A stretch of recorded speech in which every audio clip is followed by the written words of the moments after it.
Man is only a reed, the weakest in nature, but he is a thinking reed. Welcome to Proverb Peddling. I'm your wisdom dealer, Parker Case, and this is a show where I help you understand a proverb and a saying, the words of the wise and their riddles, in order that you may live a life of wisdom. In this episode, we're going to reflect on a thought from Blaise Pascal. I'll read the quote. I'll give you a little context and background to Blaise Pascal. I'll give some analysis of the quote, I'll give a little application, and then I'll leave you to reflect on it yourself. So let's jump right in.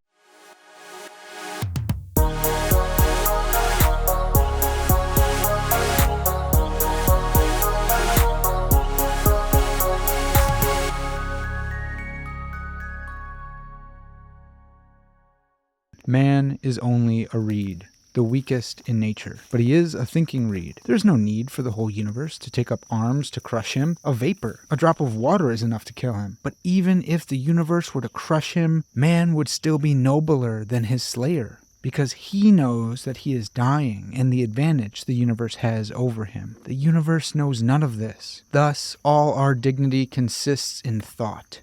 It is on thought that we must depend for our recovery, not on space and time, which we could never fill. Let us then strive to think well. That is the basic principle of morality. Blaise Pascal, Pascal's Pensées 200 or 347, page 66 of the Penguin Classics edition. So let's give some context. This wise saying comes from Pascal. It's from his book, the Pensées. Now, Pensées just means thoughts in French. And so you know that he's a really big deal if you can just refer to his book as The Thoughts, and everyone knows whose book you're talking about.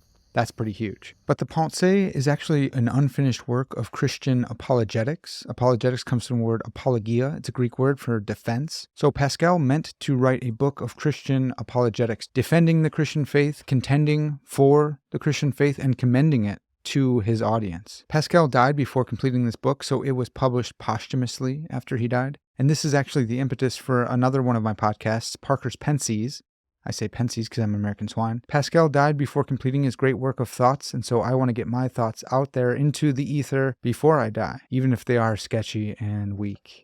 But while Pascal's Pensées was meant to be a book of apologetics, it reads like a collection of gnomic statements. It reads like a book of Proverbs. A gnomic statement is just a statement expressed in or of the nature of short, pithy maxims or aphorisms. It's a book of Proverbs. It's a fantastic book, and I commend it to all of you. I like the Penguin Classics edition. So Pascal was a Christian apologist. He was a philosophical sage. Theologically, he was a Jansenist. Jansenists were Augustinian Catholics who emphasized God's grace in an Augustinian fashion. They were later persecuted and rejected as heretics, I believe. I wrote my first master's paper in seminary on whether or not Pascal was a secret Calvinist. That was for a class on John Calvin. Ultimately, I don't think that he was a secret Calvinist. He hated Calvin and his teachings, but he was very close because they both wanted to be Augustinian. I love Blaise Pascal. Expect a bunch more episodes on this podcast where we deal with more of his wise sayings. The Pensées is chock full of good aphorisms, gnomic statements, proverbs, and all-around wisdom. So let's analyze this thinking reed quotation. The thinking reed encapsulates the paradox of the human person.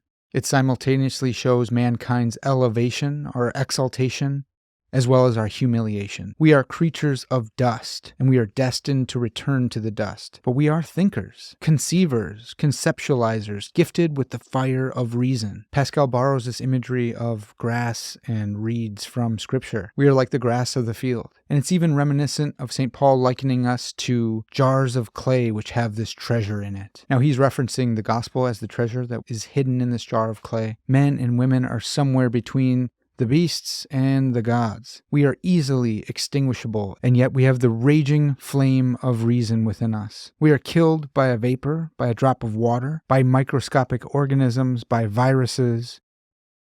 The tiniest things can be our undoing. But we are nobler than these things because we can think. You and I can use words to conceptualize viruses. We can think about those things that threaten us. Pascal notes that the universe doesn't need to gather up against us. Pascal reminds us that mankind is not so great that the universe needs to conspire together to kill us. We are easily killed.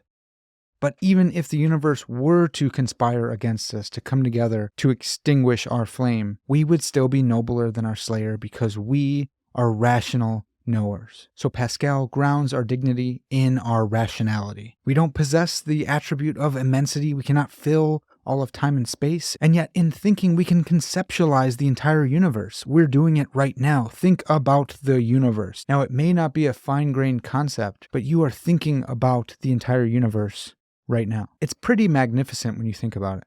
Although we are weak in comparison to the universe and the forces of nature and tiny viruses that threaten us, we are mighty because of our intellect. Now, this represents the primacy of the intellect when it comes to theological anthropology. What makes us image bearers of God? What makes us important? It's the intellect. So I think it's safe to say that Pascal holds to the primacy of the intellect. So let's get to some application. You are like a thinking reed. You are like the grass of the field, or the mist on the grass of the field. Here today, gone tomorrow. Weak and frail, blown by the wind, almost insignificant. And yet you are a rational person. Don't be too proud. You're a reed. But don't be too downtrodden. You're a thinker.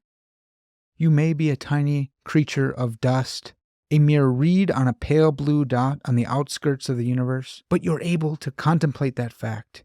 You can master objects out in the world by subsuming them in your mind and changing them at will. You can forge entire worlds, galaxies, multiverses, create entire world histories using your thoughts alone. You can write those down and share them with other rational persons.